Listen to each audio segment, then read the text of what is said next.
Bonjour, bienvenue au cours des quantifications d'incertitude et analyse du risque en conception. Aujourd'hui, nous allons aborder l'approximation des variables aléatoires. Comme nous avons vu dans les cours sur la représentation des variables aléatoires, les problèmes de l'approximation d'une variable aléatoire x par une fonction d'une autre variable aléatoire u possèdent une solution exacte. Px est la moyenne conditionnelle ou l'espérance conditionnelle de x par rapport à u. Cependant, le calcul de cette espérance conditionnelle peut être coûteux et difficile. Nous cherchons donc des alternatives. Nous avons vu qu'une alternative est l'approximation hilbertienne. Nous considérons une base hilbertienne phi et nous prenons comme approximation une combinaison linéaire des éléments de la base. Nous devons alors déterminer les coefficients de cette approximation. Comme nous l'avons vu, il s'agit de la solution d'un système linéaire dont les coefficients, la matrice des coefficients et les second membres sont connus. Nous avons vu aussi qu'il est possible de faire les mêmes types d'approximations en utilisant non pas une base hilbertienne, mais une famille totale quelconque, telle par exemple des éléments finis. En pratique, nous n'aurons généralement qu'un échantillon de couple et nous devons estimer les produits scalaires à partir de l'échantillon. De plus, les données peuvent être bruitées. Reprenons un exemple que nous avons traité dans les cours précédents. X d'oméga égale à oméga au carré, U d'oméga égale à oméga au cube, et nous utilisons une base polynomiale pour essayer d'approcher X comme fonction de U. Nous voyons ici les résultats lorsque nous disposons de 100 points d'échantillonnage avec un bruit de 5%. À droite, nous voyons la fonction des répartitions. Cette fonction des répartitions est en bonne accordance avec la valeur réelle. À gauche, nous voyons l'approximation de la fonction elle-même. Nous voyons aussi une bonne concordance des résultats. Si nous avons beaucoup d'informations, les résultats s'améliorent encore. Par exemple, lorsque nous avons 10 000 points d'échantillonnage, les résultats sont presque parfaits.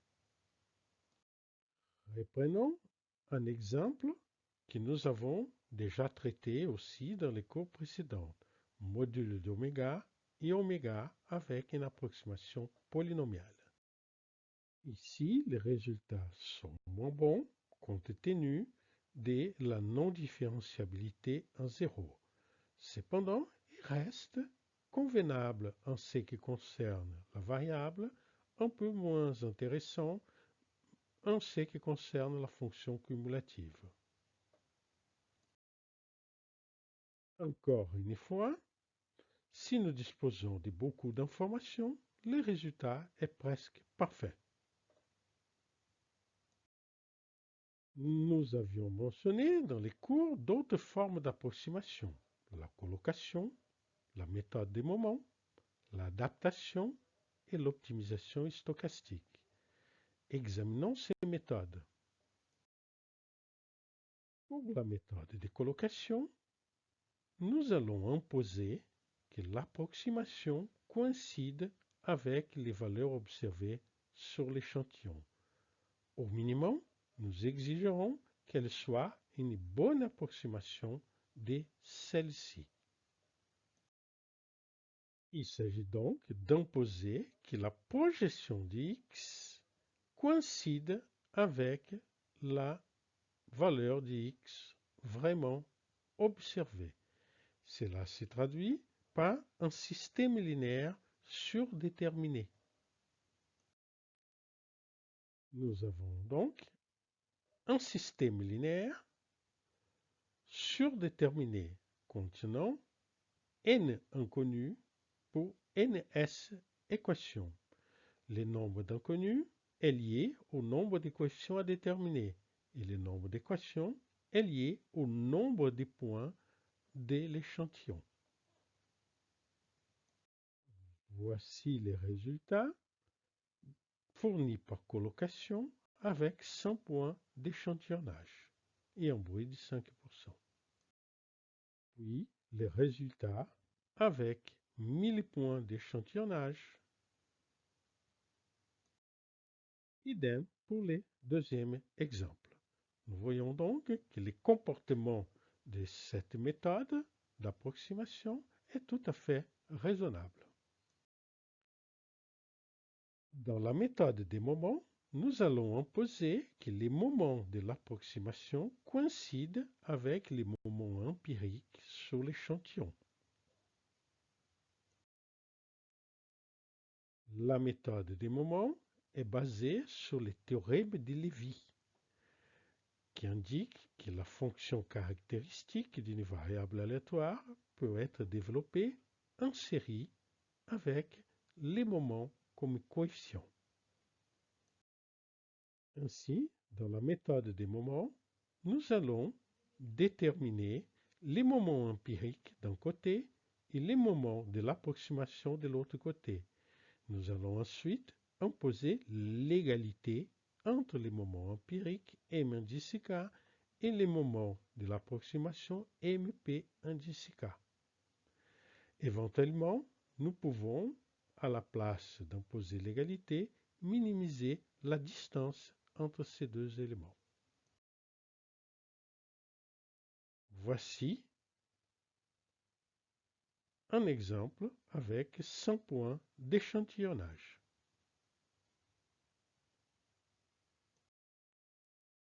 Puis, avec 1000 points d'échantillonnage, nous voyons que la fonction de répartition est très bien approchée, alors que la variable qui se trouve à gauche, elle est mal approchée. En effet, le théorème de Lévy nous donne comme résultat la convergence des fonctions de répartition approchées vers la fonction de répartition réelle. Mais il ne donne pas comme résultat la convergence de la variable approchée vers la variable réelle. Nous observons les mêmes phénomènes lors de l'approximation de l'autre exemple. Encore une fois, les théorèmes de Lévy n'assurent pas la convergence des variables. Il assure seulement la convergence des fonctions des répartitions. Comme dans les cas précédents, les résultats s'améliorent lorsque nous avons davantage d'informations.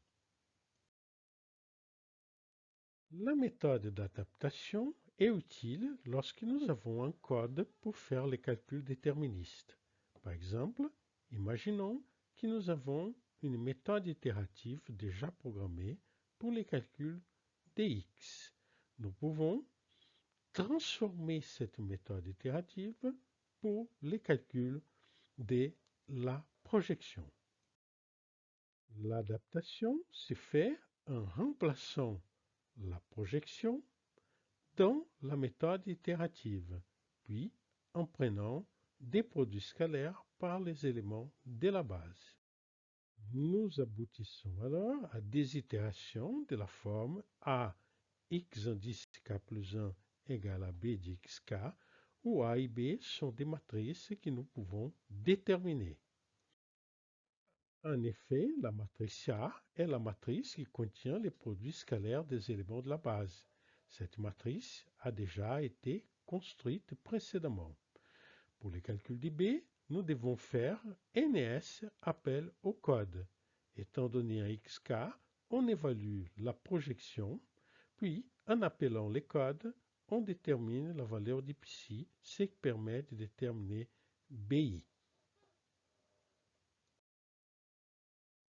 Bien qu'il soit possible d'utiliser des variables aléatoires U indicielles différentes pour chaque indice, en règle générale, en pratique, on utilise la même variable pour tous les indices.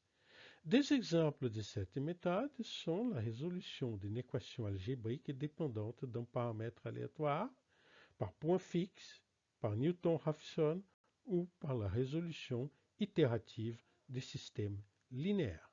Vous avez ici l'algorithme de la méthode d'adaptation. On commence par calculer la matrice A des produits scalaires, on donne un point de départ x0 et puis à chaque étape n, on génère des échantillons de pxn, dy et puis on calcule b indici. Enfin, on détermine les nouveaux coefficients. Nous allons illustrer la méthode d'adaptation à l'aide du calcul de la racine d'une équation non linéaire f de xu égale à 0 à l'aide d'itérations de relaxation. Prenons comme exemple l'équation arc sinus de x moins u égale à 0.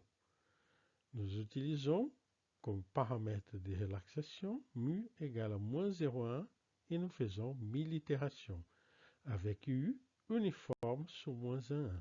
Nous disposons d'un échantillon de 10 points, c'est-à-dire ns égale à 10. Nous voyons que le résultat est excellent avec une approximation par un polynôme d'ordre 4. Un second exemple, logarithme de x moins u égale à 0. Encore une fois, les résultats sont de bonne qualité. Pour les obtenir, nous avons effectué 1000 itérations avec mu égale à moins 0,1. La méthode d'optimisation stochastique est utile lorsqu'on dispose d'un code d'optimisation et qu'on veut minimiser une fonction. Dans ce cas, on minimise une statistique de la fonction. Par exemple, f de xu égale à 0 peut se traduire par la minimisation de moyenne du module de fxu ou moyenne du module au carré de f de xu.